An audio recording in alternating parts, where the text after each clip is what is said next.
ಮೂಡಾದಲ್ಲಿ ಹಗರಣಗಳ ಸರಮಾಲೆನೇ ಇದೆ.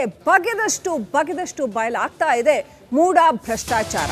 ಸೊ ಈಗ ಹೊಸ ಒಂದು ವಿಚಾರ ಏನು ಬೆಳಕಿಗೆ ಬರ್ತಾ ಇದೆ ಭ್ರಷ್ಟಾಚಾರದ ವಿಚಾರದಲ್ಲಿ. ಮೂಡಾದಲ್ಲಿ ಸೈಟ್ಗಳ ಹಗರಣ ಸಿಕ್ಕಾಪಟ್ಟೆ ಇದೆ. ಸೈಟ್ಗಳ ಅಲಾಟ್ ಮಾಡಿರ್ತಕ್ಕಂಥದ್ದು ಕೇವಲ ಇದೊಂದೇ ಹಗರಣ ಅಲ್ಲ, ಇನ್ನೂ ಸಾಕಷ್ಟು ಹಗರಣಗಳು ಬಯಲಿಗೆ ಬರ್ತಾ ಇರ್ತಕ್ಕಂಥದ್ದು.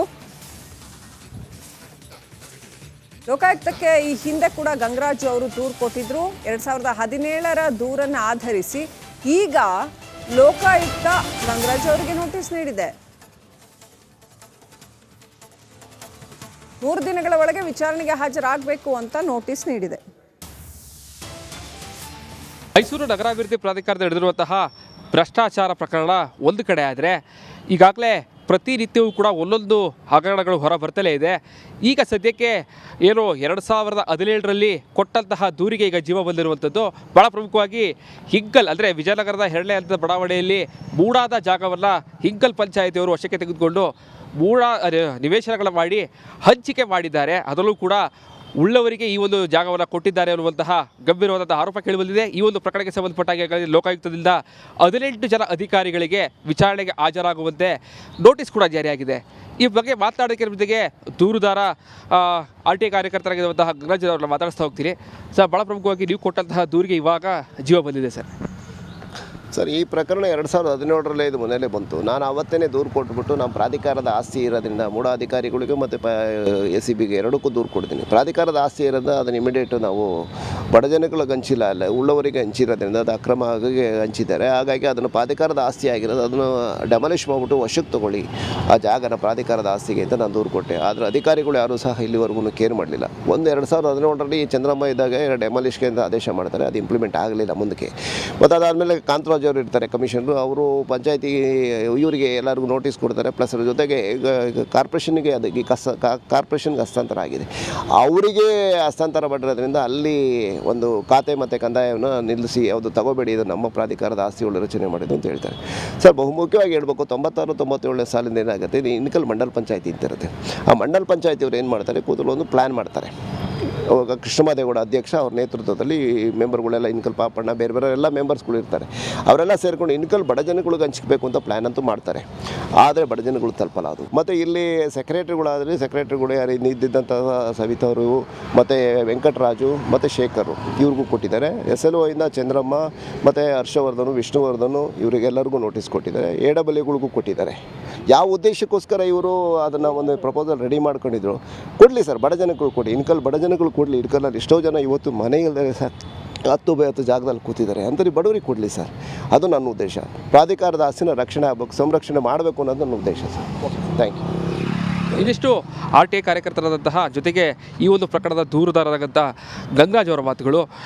ಉಳ್ಳವರಿಗೆ ಕೊಟ್ಟಿರುವಂತಹ ಜಾಗದಲ್ಲ ವಶಕ್ಕೆ ತೆಗೆದುಕೊಂಡು ಯಾರಿಗೆ ಅದರಲ್ಲಿ ನಿಜವಾಗ್ಲೂ ಕೂಡ ಫಲಾನುಭವಿಗಳಾಗಿದ್ದಾರೆ ಅವರಿಗೆ ಜಾಗವನ್ನು ಕೊಡಬೇಕು. ಜೊತೆಗೆ ಈ ಹಿಂದೆ ಯಾರೆಲ್ಲ ಪಂಚಾಯಿತಿಗಳಿಗೆ ಮೆಂಬರ್ ಆಗಿದ್ದರೋ ಅವರ ವಿರುದ್ಧವೂ ಕೂಡ ಪ್ರಕರಣ ದಾಖಲಾಗಬೇಕು ಅನ್ನುವಂಥದ್ದು ಇವರ ಒತ್ತಾಯ ಕೂಡ ಆಗಿದೆ. ಕ್ಯಾಮ್ರಾ ಪರ್ಸನ್ ಸಚಿನ್ ಜೊತೆಗೆ ವಿನೋದ್ ಪಡ್ವಾರಳ್ಳಿ, ರಿಪಬ್ಲಿಕ್ ಕನ್ನಡ, ಮೈಸೂರು.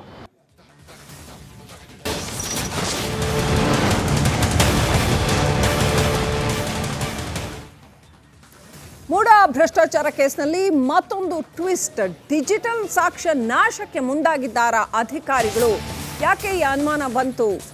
ಮೂಡ ಭ್ರಷ್ಟಾಚಾರ ಕೇಸ್ ಒಂದು ಕಡೆ ಕೋರ್ಟ್ನಲ್ಲಿ ವಿಚಾರಣೆ ನಡೀತಾ ಇದ್ದ ಹಾಗೇನೆ ಮತ್ತೊಂದು ಕಡೆ ಈ ಕೇಸ್ಗೆ ಸಂಬಂಧಪಟ್ಟಂತೆ ಡಿಜಿಟಲ್ ಸಾಕ್ಷ್ಯಗಳು ಏನಿದ್ದಾವಲ್ಲ ಅದನ್ನೆಲ್ಲ ನಾಶ ಮಾಡೋಕ್ಕೆ ಪ್ರಯತ್ನ ಪಡ್ತಿದ್ದಾರಾ? ಆಯುಕ್ತರ ಅಧಿಕೃತ ನಿವಾಸದಲ್ಲಿ ಇದ್ದಂತಹ CCTV ಫುಟೇಜ್ಗಳು, DVR ಏನಿದೆ ಅವೆಲ್ಲ ನಾಪತ್ತೆ ಆಗ್ಬಿಟ್ಟಿದೆಯಂತೆ.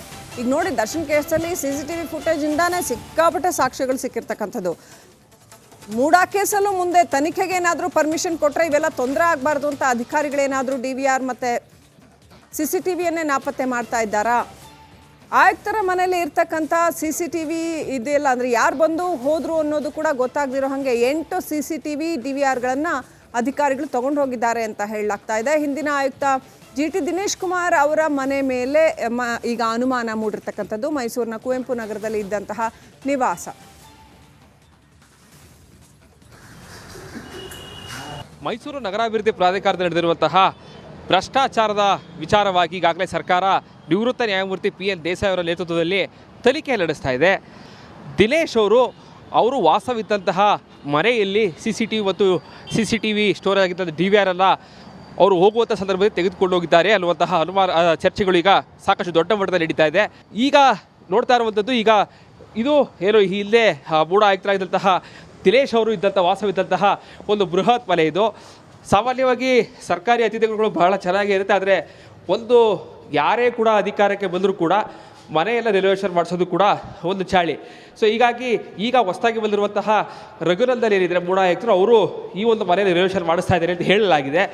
ಆದರೆ ನಮಗೆ ಸಿಗ್ತಾ ಇರುವಂತಹ ಮಾಹಿತಿಗಳ ಪ್ರಕಾರವಾಗಿ ಈಗ ನೀವು ದೃಶ್ಯ ಗಮನಿಸ್ತಾ ಇರ್ಬೋದು, ಮೊದಲಿಗೆ ಹೊರಭಾಗದಲ್ಲಿರುವಂತಹ CCTV ಹಾಕಿದಂತಹ ಬೋರ್ಡ್ಗಳೇನಿದೆ CCTV ಎಲ್ಲವನ್ನು ಕೂಡ ಈಗಾಗಲೇ ದಿನೇಶ್ ಅವರೇ ತೆಗೆದುಕೊಂಡು ಹೋಗಿದ್ದಾರೆ ಅಂತ ಹೇಳಲಾಗ್ತಾ ಇದೆ.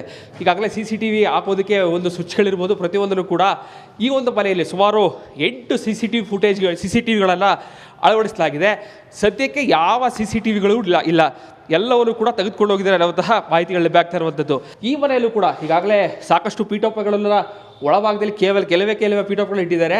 ಜೊತೆಗೆ CCTV ಫುಟೇಜ್ ಇರುವಂತಹ ಜಾಗವು ಕೂಡ ಈಗ ಖಾಲಿಯಾಗಿರುವಂಥದ್ದು. ಸುಮಾರು ಮನೆಯ ಸುತ್ತ 8 CCTV ಫುಟೇಜ್ಗಳನ್ನು ಹಾಕಿದ್ದಾರೆ. DVR ಇಡುವಂತಹ ಜಾಗವೂ ಕೂಡ ಇದೆ. ಆ ಜಾಗದಲ್ಲೂ ಕೂಡ ಯಾವುದೇ ರೀತಿಯಾದಂತಹ DVR ಇರ್ಬೋದು, CCTV ಫುಟೇಜ್ಗಳು ಸದ್ಯಕ್ಕೆ ಸಿಗ್ತಾ ಇಲ್ಲ. ಸೊ ಎಲ್ಲೋ ಒಂದು ಕಡೆ ತಾಂತ್ರಿಕ ಸಾಕ್ಷ್ಯವನ್ನು ನಾಶ ಮಾಡೋದಕ್ಕೆ ಮುಂದಾದ್ರ. ಭಾಳ ಪ್ರಮುಖವಾಗಿ ಮೂಡಾದಲ್ಲಿ ನಡೆದಿರುವಂತಹ ಹಗರಣದಲ್ಲಿ ಇದೇ ಮನೆಯಲ್ಲಿ ಪ್ರತಿಯೊಂದು ಕೂಡ ನಡೀತಾ ಇತ್ತು ಅನ್ನೋದು ದೊಡ್ಡ ಮಟ್ಟದ ಚರ್ಚೆ. ಸೊ ಹೀಗಾಗಿ ಎಲ್ಲೋ ಒಂದು ಕಡೆ ಅಧಿಕಾರಿಗಳು ಹೆಚ್ಚಾಗಿ ಇಲ್ಲೇ ಆಯುಕ್ತರಾಗಿದ್ದಂತಹ ನಟೇಶ್ ಮತ್ತು ದಿನೇಶ್ ಅವರ ವಿರುದ್ಧ ಗಂಭೀರವಾದ ಆರೋಪ ಕೇಳಿಬಂದಿದೆ. ದಿನೇಶ್ ಅವರನ್ನು ಈಗಾಗಲೇ ಸಸ್ಪೆಂಡ್ ಕೂಡ ಮಾಡಲಾಗಿದೆ. ಸೊ ಈ ಮಧ್ಯೆ CCTV ಮತ್ತು DVRಗಳನ್ನು ತೆಗೆದುಕೊಂಡಿರುವುದು ದೊಡ್ಡ ಮಟ್ಟದ ಅನುಮಾನಕ್ಕೆ ಕಾರಣ ಆಗ್ತಾ ಇದೆ.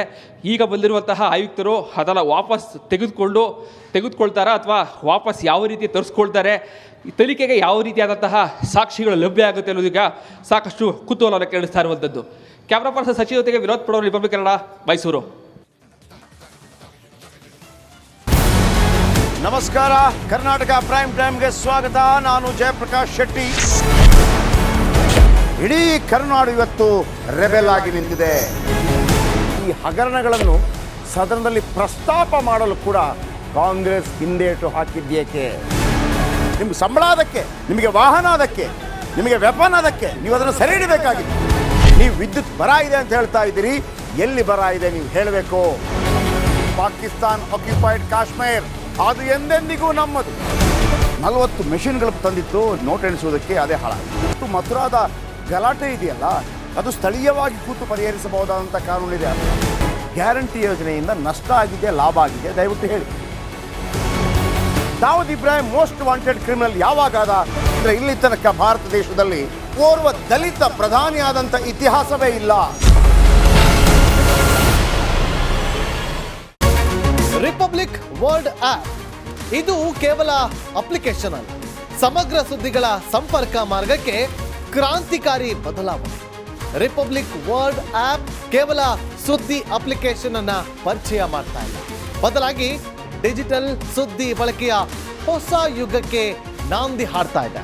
ಇದೊಂದು ಬ್ರೇಕಿಂಗ್ ನ್ಯೂಸ್, ಪ್ರಭಾವಶಾಲಿ ಕಾರ್ಯಕ್ರಮಗಳಿಗೆ ಗಟ್ಟಿಯಾದ ವೇದಿಕೆ. ರಿಪಬ್ಲಿಕ್ ವರ್ಲ್ಡ್ ಅಪ್ಲಿಕೇಶನ್ ಈಗ ಲೈವ್ ಆಗಿದೆ. ಗೂಗಲ್ ಪ್ಲೇಸ್ಟೋರ್ ಮತ್ತು ಆಪಲ್ ಆಪ್ ಸ್ಟೋರ್ ಎರಡರಲ್ಲೂ ಲಭ್ಯವಿದೆ. ಈಗಲೇ ಡೌನ್ಲೋಡ್ ಮಾಡಿ.